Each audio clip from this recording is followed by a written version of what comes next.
What's up, Forest Park? Can I be honest with you about something? I, Matt Rose, North Campus pastor, am scared of change. Here's how scared of change I am.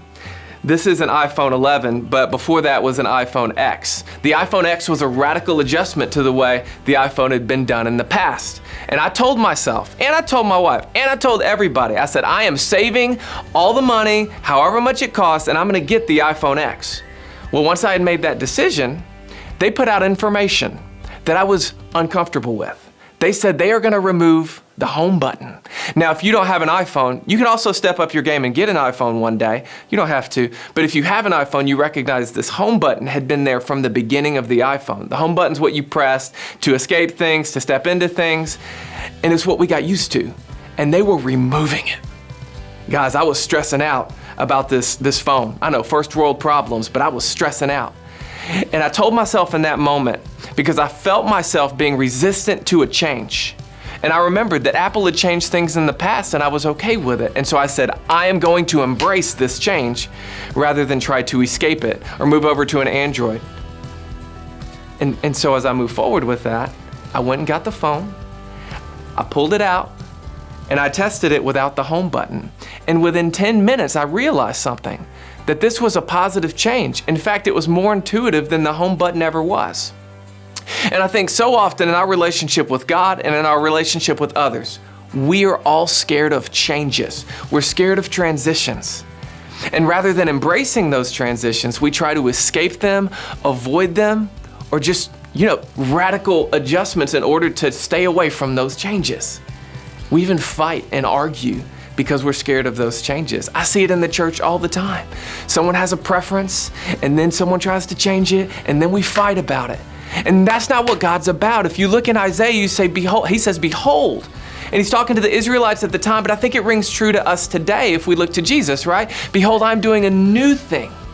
Behold, I am doing a new thing. Can't you see it? And what you see when Jesus came is that there were people who didn't see the change God was bringing in a new covenant.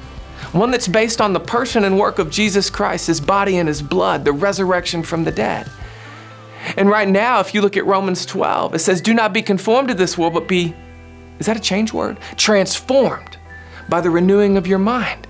And once the renewing of our mind continues to occur, eventually Jesus is going to come back. And Paul says in Thessalonians, in the twinkling of an eye, we will all be changed. Oh, sorry, that was 1 Corinthians. In the twinkling of an eye, we will all be changed.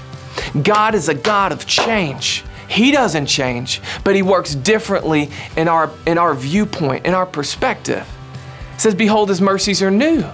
Doesn't mean he's not merciful or he changes the way he gives mercy. It means the mercies are new in the way that we perceive them every single day. And I want us to get back to this place when we're not scared of the changes because we have such a trust in God that we know that any change he brings to us, any change he brings through the leaders he's given us, any of those changes are going to be more intuitive by the end of it. And so if we can just embrace it rather than escape it, then we would have a greater essence of joy about us.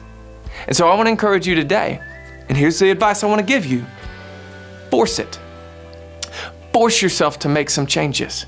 Force yourself to call that person up that you haven't called up in a long time because you've been in a bad spot in your relationship. Force that change. You can do it. Force yourself to step up in some areas. Maybe it's technology. Maybe it's a gift that you haven't been developing.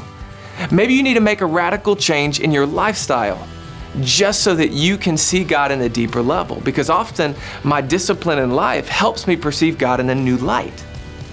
It's time for you to make a change. I don't know what it is, but I want to encourage you to lean into it rather than try to escape it and avoid it. I love you guys, and I really believe this can be helpful for you if you employ it.